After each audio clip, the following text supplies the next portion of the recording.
Bonjour à tous. Donc bonjour à tous. On se présente, Théo Massard, Antoine Martin. Donc on est tous les deux actuellement en fin de cursus de Master 2 en ISR, donc la partie réseau de l'ETNA.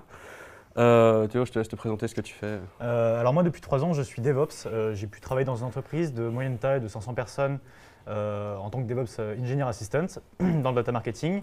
Et récemment j'ai eu l'occasion de passer 2 ans en alternance dans une startup qui travaille avec une grande volumétrie en impliquant de la reconnaissance faciale. Voilà, et donc moi c'est pareil, depuis 3 ans je suis dans la même société qui fait une solution de génération de leads. Donc on va identifier des visiteurs sur des sites web dans laquelle je fais de l'administration système et du développement full stack. Donc comme Arthur et Clément ont pu le dire, on va donc aujourd'hui vous expliquer un petit peu l'histoire de l'hébergement applicatif, pas forcément web, vraiment tout ce qui est applicatif et qui nécessite du réseau. On va déjà commencer par vous expliquer ce qu'est un serveur.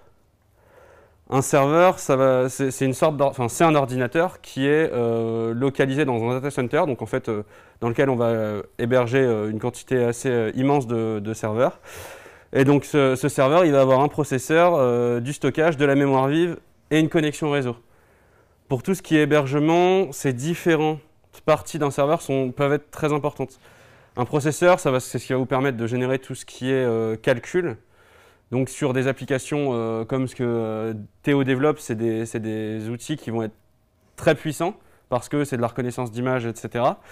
Du stockage, ça va plutôt être important pour tout ce qui est base de données qui vont nécessiter une grande quantité de stockage.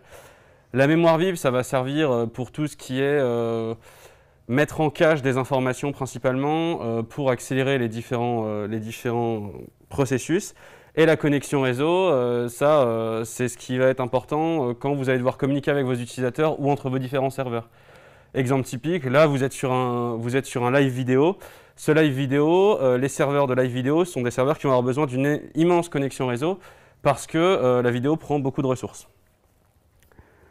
Petit historique sur l'hébergement. Donc en 1975, on a commencé à avoir les premiers serveurs qui ont été mis en production dans tout ce qui va être les postes, que ce soit la poste américaine, anglaise, allemande et canadienne. Donc ils ont commencé à se servir de serveurs pour justement pouvoir dématérialiser un petit peu l'envoi de courrier. À partir des années 80 jusqu'aux années 90-95, là il y a eu une vraie explosion de l'hébergement.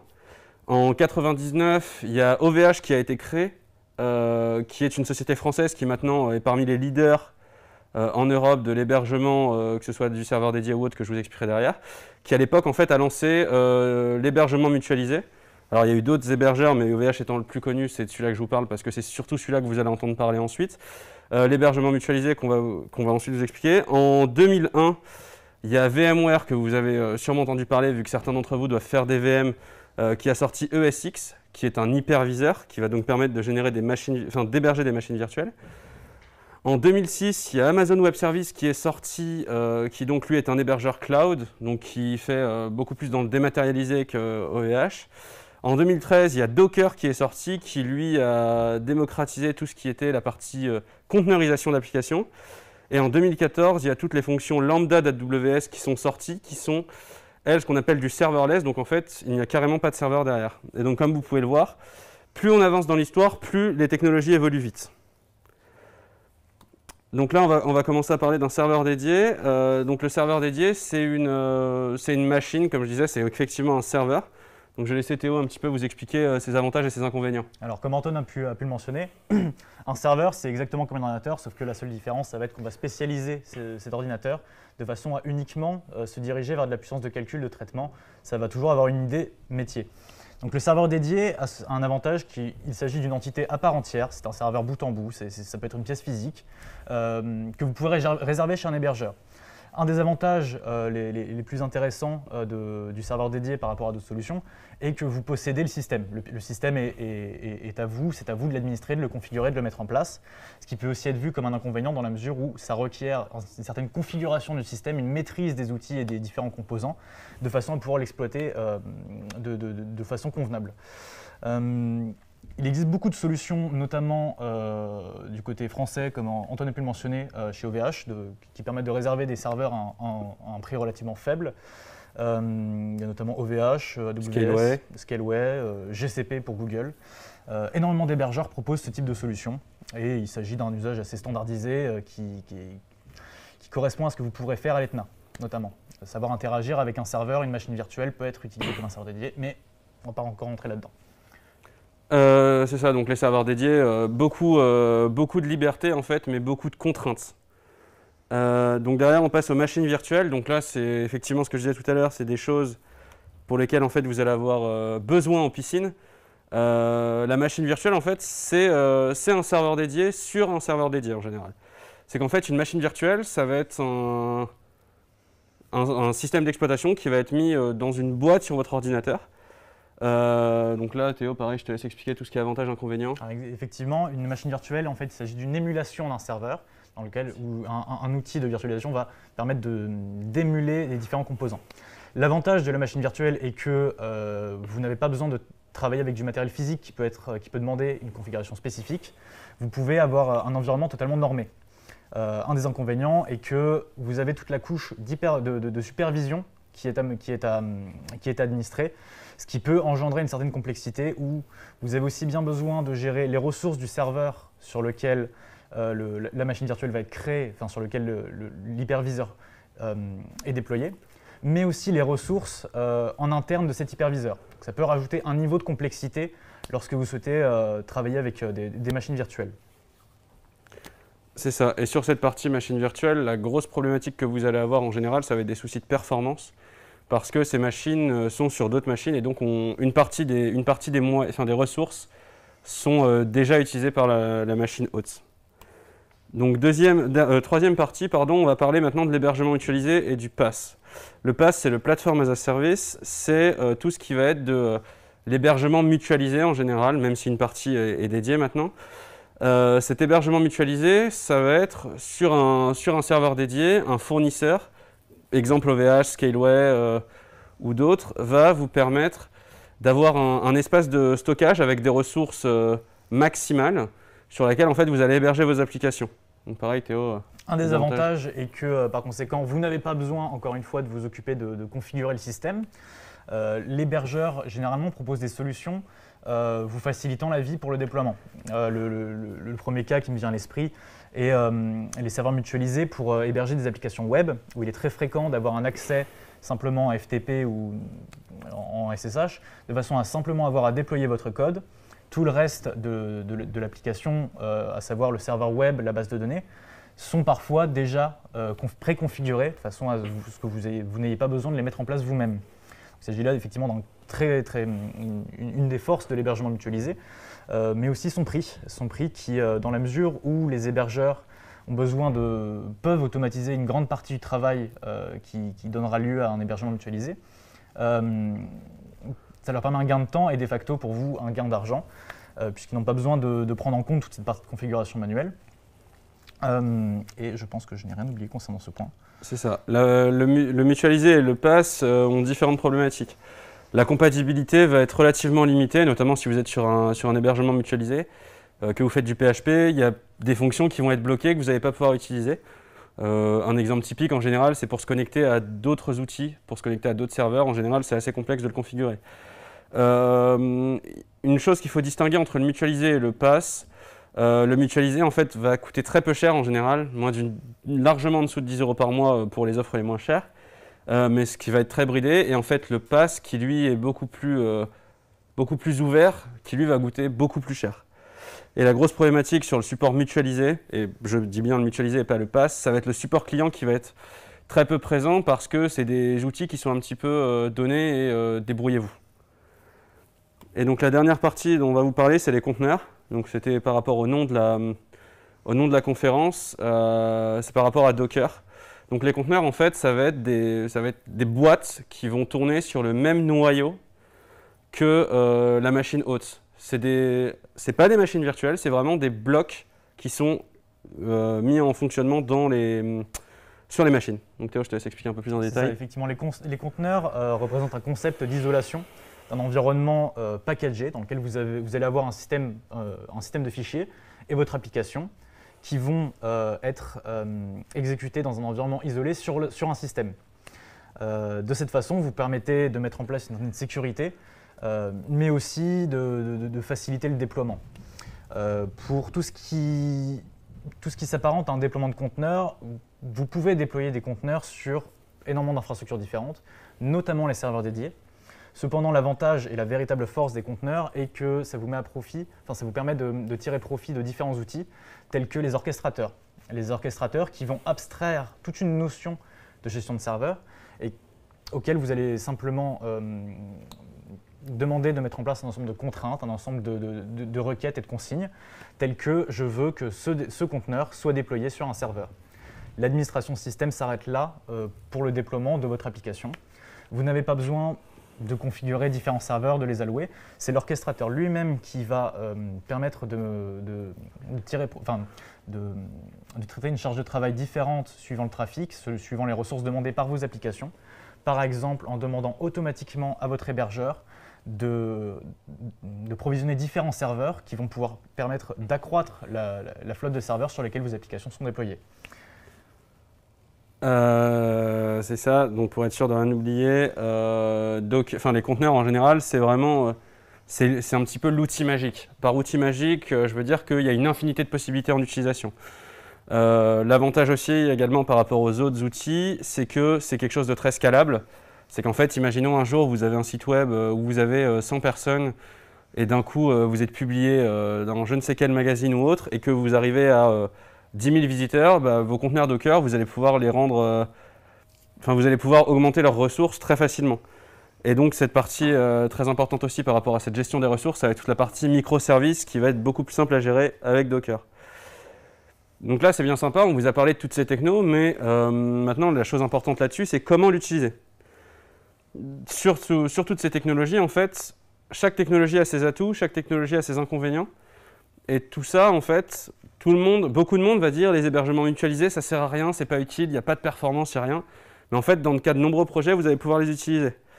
Et donc pour ça, il y a des choses très importantes auxquelles vous devez réfléchir. Le plus important dans tout ça va être un peu résumé dans cette slide. Ça va être toute la partie renseignements sur vos besoins techniques. Les technologies que vous allez utiliser, imaginons, vous devez héberger juste un petit site web, un site vitrine. Vous n'allez pas vouloir utiliser un serveur dédié parce que ce serveur dédié en fait va vous coûter beaucoup plus cher en temps d'installation, de maintenance que de passer sur un mutualisé qui a un taux d'uptime ultra élevé. Toute la partie ressources nécessaires internes et externes dans ces besoins sont très importants parce que justement toute cette partie-là sur des mutualisés ne va pas forcément être possible, donc vous allez peut-être vouloir passer sur une machine virtuelle qui coûte un petit peu plus cher. Une partie théo. Exactement, chaque choix que vous pouvez faire au niveau de l'hébergement aura des forces et des avantages et des inconvénients. Une multinationale spécialisée dans l'informatique aura probablement un fort intérêt à avoir son propre écosystème de façon à pouvoir le maîtriser, à s'assurer de son bon fonctionnement, de s'en servir pour obtenir des différentes normes, par exemple les normes ISO. Cependant, comme Antoine a pu le mentionner, une PME qui travaille dans le bâtiment n'aura pas forcément besoin d'avoir 50 serveurs physiques pour mettre en place un site vitrine. Tout dépend de la pertinence que vous avez à décider d'opter pour une ou l'autre des solutions. Il n'y a pas de bonne ou de mauvaise solution, mais il y en a qui répondront plus ou moins bien à votre besoin.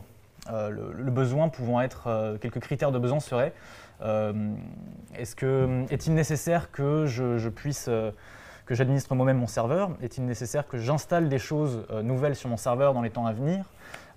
Ou est-ce que je souhaite simplement mettre en place une application? Il s'agit vraiment d'avoir en tête toutes les différentes possibilités sur les méthodes de déploiement, de recenser et spécifier le besoin aussi bien maintenant que sur le moyen et long terme, de façon à vous assurer que vous faites un choix que vous n'allez pas regretter plus tard, que vous n'allez pas mettre en place une dépendance à un hébergeur, à vous engager sur une durée, mais bien d'avoir un choix qui répond à la problématique que vous avez à un instant T et qui pourra aussi répondre aux besoins futurs. C'est ça. Prenez bien en compte tout ce qui va être le temps nécessaire, que ce soit un temps de mise en place ou un temps d'apprentissage. Sur vos compétences, les compétences peuvent être très variées dans vos promos et même nous, entre Théo et moi, on n'a pas forcément les mêmes compétences. Prenez bien en compte ça et celles des équipes qui vont travailler avec vous. Si vous êtes que imaginons des développeurs PHP ou autres, vous ne lancez pas forcément dans une machine virtuelle, dans du conteneur ou autre, parce que vous allez avoir un temps d'apprentissage et un temps de travail qui va complètement casser votre temps de travail et votre budget dans vos projets. Sur toutes ces choses-là, renseignez-vous bien, regardez bien les documentations. Imaginons que vous allez acheter un serveur dédié chez Scaleway. Ils ne vont pas forcément avoir la même doc que chez OVH sur vos différents besoins. Vous voulez faire du réseau virtuel entre vos serveurs dédiés, c'est quelque chose qui peut être important par rapport à vos besoins, que ce soit des besoins liés à de la confidentialité des données ou autres. C'est des choses qu'il faut bien prendre en compte. Prenez bien en compte toute cette partie de vos besoins métiers. Vous allez avoir des besoins techniques, mais vous allez avoir des besoins métiers derrière qui vont être de la scalabilité, de la confidentialité des données, de la sécurité. C'est quelque chose qu'il faut absolument ne pas oublier dès le début. Et toujours sur cette partie-là, prenez bien en compte le support qui va être fourni par ces différentes choses. Le mutualisé, vous allez avoir un support qui va être très faible, qui va être, imaginons un jour vous avez des problèmes d'envoi d'email, ça va être configurer votre SPF vous-même, donc tout ce qui va être l'authentification des emails. Tandis que sur d'autres outils, vous allez avoir un accompagnement plus complet avec des chefs de projet qui vont avoir des compétences techniques ou autres. Donc prenez bien ça en compte. Voire il est possible d'aller jusqu'au support qui peut être offert, qui peut être mis à disposition des utilisateurs des différents clouds AWS ou GCP, où passé un certain stade, vous allez avoir un représentant en fait, un account manager qui sera votre interlocuteur en cas de problématique, en cas de problème.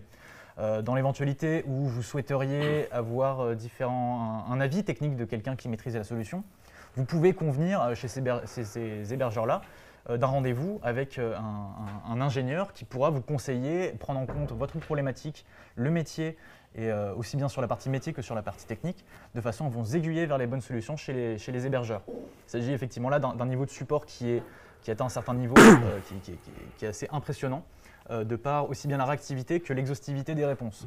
Vous êtes vraiment accompagné dans ce genre de situation, cependant, elles impliquent généralement d'avoir une infrastructure coûtant un budget assez élevé. On sort un petit peu de la tranche des 10-20 € par mois qu'Antoine a pu mentionner sur les serveurs mutualisés. On atteint facilement des centaines, voire des milliers ou plus d'euros par mois. C'est ça. Et donc pour vous expliquer un peu plus toute cette partie-là par rapport à vos choix, on vous explique un petit peu dans une slide les différentes possibilités que vous allez avoir. Imaginons que vous allez vouloir faire du conteneur. Votre première étape que vous allez faire en général, ça va être de trouver vos besoins, de faire vos Dockerfiles.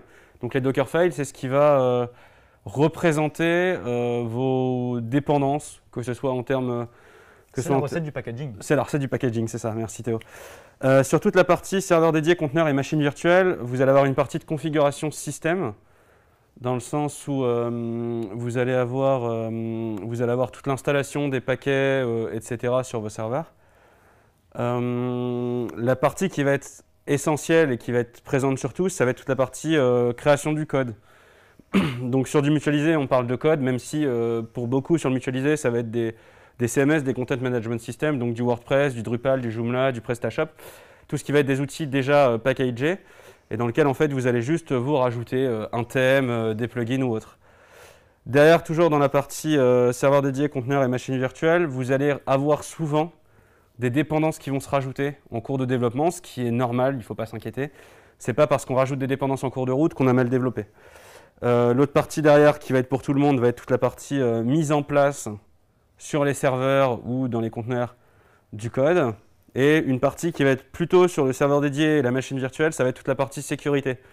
Sur le conteneur, on ne parle pas de la partie sécurité, ce n'est pas parce qu'elle n'existe pas, c'est qu'en fait Docker, de base, pour instancier quelque chose, vous êtes obligé d'autoriser seulement les choses dont vous avez besoin. Sur des serveurs dédiés ou des machines virtuelles, en général, vous avez une grande partie des choses qui sont acceptées par défaut, tandis que sur Docker, tout est refusé par défaut. Sur la partie mutualisée, on ne parle pas non plus de sécurité parce que cette sécurité, tout ce qui va être firewall, applicatif, matériel ou autre, va être géré par votre hébergeur. Et donc je vais rentrer un peu plus dans le détail, j'en reviens et moi dans tout ça. On a avec Théo tous les deux pas mal d'expérience, que ce soit en salarié, en alternance, en cours ou en freelance. Donc par exemple, pourquoi je prendrais un serveur dédié ? Moi je prendrai un serveur dédié pour tout ce qui va être une base de données dans laquelle on va avoir beaucoup de stockage quand une équipe a un administrateur système. Dans la société où je travaille, chez Visibly, on va avoir une base de données qui pèse quasiment 2 téraoctets de données. Vous n'allez pas monter un conteneur avec des partages de disques, vous n'allez pas faire une machine virtuelle parce que ça va revenir très très cher. Enfin, je crois qu'une base de données à ces niveaux-là chez AWS ou autre, ça doit coûter dans les 5 000 $ par mois. Facile. Hors support. Et sur du mutualisé, ça n'existe tout simplement pas. Tout ce qui va être machine virtuelle, on va plutôt le privilégier pour tout ce qui va être des petites applications qui ont besoin d'un environnement spécifique ou des gros sites web qui vont avoir besoin de scripts d'automatisation.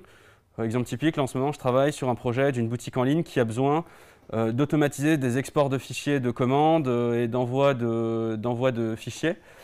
Toutes ces choses-là, sur un mutualisé, on ne va pas pouvoir le faire. Un serveur dédié va coûter beaucoup trop cher par rapport aux besoins, donc on se met sur une machine virtuelle parce qu'on ne va pas avoir besoin d'une de scalabilité, parce que si on en a besoin, on passera sur d'autres systèmes de sites web, et on n'a pas besoin d'avoir un accès disque ultra rapide. Sur tout ce qui va être hébergement mutualisé, moi je le privilégie pour tout ce qui va être des petits sites web, que ce soit sur du CMS ou sur du développement spécifique. Pour la simple et bonne raison que c'est souvent des clients qui vont avoir peu de budget, que ce soit et en mise en place et en maintenance. Et donc pour vous, en fait, si vous commencez à partir sur des conteneurs ou sur du serveur, vous allez vous rajouter un travail que vous n'allez pas pouvoir forcément vous faire rémunérer. Donc c'est quelque chose qu'il faut bien prendre en compte dès le début. Exemple typique, je travaille avec des restaurants. Les restaurants, le plus gros qu'ils ont, c'est un back-office de gestion de réservation. Ça ne nécessite pas de serveur puissant pour les ressources. Et toute la dernière partie qui va être les conteneurs. Donc ça, moi, je vous le recommande pour la majorité de vos applications que vous allez développer, surtout en termes de microservices, et ce qui va avoir besoin de scalabilité. Exemple typique, ce que je disais tout à l'heure, chez Visibly, on fait du tracking. Donc en fait, on dépend des sites de nos clients. Ça arrive régulièrement que sur un site de nos clients, il y a une campagne de mail qui parte à 100 000 personnes. Et en fait, un email qui part à 100 000 personnes, on va pouvoir très vite recevoir entre 5 et 20 000 personnes qui arrivent sur le site sur un temps très court. Et donc c'est à ce moment-là où toute cette partie conteneur va être ultra importante parce qu'on va pouvoir monter en ressources très rapidement. Est-ce que toi Théo, tu as quelque chose à rajouter là-dessus? Effectivement, j'ai aussi un petit retour d'expérience à ce niveau-là. Mais tout d'abord, ce n'est pas parce que vous choisissez une méthode d'hébergement qui vous convient à un instant T que vous y êtes pieds et poings liés. Récemment, depuis quelques années, dès le début de mon entreprise, le code et l'architecture ont été pensés de façon à pouvoir mettre en avant l'aspect conteneurisation. Ce qui fait que même si pendant des mois et des années, nous avions des conteneurs qui tournaient sur un serveur dédié qui nous appartenait, mais sur lequel nous avions configuré Docker, récemment, la problématique a changé. Il a fallu pouvoir s'adapter beaucoup plus rapidement au trafic, à pouvoir scale dans un sens comme dans l'autre. Et le fait d'avoir fait ce travail de conteneurisation au préalable a fait que nous pouvons aujourd'hui migrer de la méthode d'hébergement basée sur les serveurs dédiés à la méthode basée sur celle d'un orchestrateur. Ce qui fait que le nombre de serveurs que nous avons de provisionnés chez GCP fluctue en fonction des heures de la journée ou des jours de la semaine. Ce qui nous permet d'avoir une économie, des dépenses d'infrastructure qui sont représentatives du trafic et de la puissance de calcul dont nous avons besoin à un instant T. Ça nous a permis de réduire par exemple les dépenses de plus de 70% par rapport au modèle que nous avions avec les serveurs dédiés. Donc il s'agit effectivement d'être pragmatique sur les choix et les questions que vous vous posez.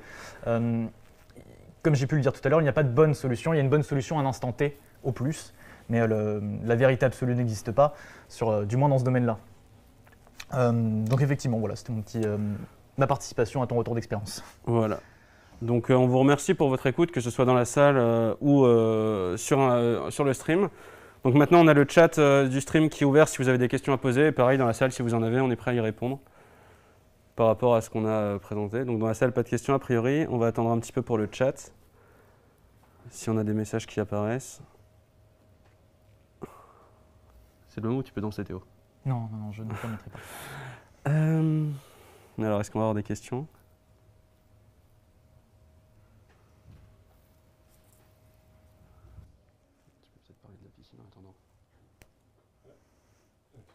Oui.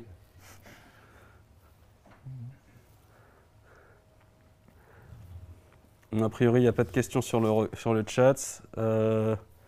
Donc c'est le moment où on vous remercie de nous avoir écoutés. On a mis nos logins en bas du PowerPoint. Si vous avez besoin de nous poser des questions, on est capable d'y répondre sur requête. Il n'y a aucun souci, n'hésitez pas à nous mettre des messages. Donc moi, c'est Martin E et Théo Massarté. Théo, que vous allez retrouver a priori pendant la piscine pas mal pour les masters. Voilà, pour un petit moment, aussi bien pour le tronc commun que pour les administrateurs système avec qui je pourrais travailler quelques semaines de plus. Donc n'hésitez pas, que ce soit sur Rocket ou par mail aussi, ce sera avec plaisir que ce soit directement vis-à-vis de cette conférence ou des questions plus vastes sur l'administration système ou la gestion d'infrastructures en général. Ce sera un plaisir pour nous deux de répondre à vos différentes questions ou vos curiosités. C'est ça, donc merci à tous et bon courage pour votre piscine.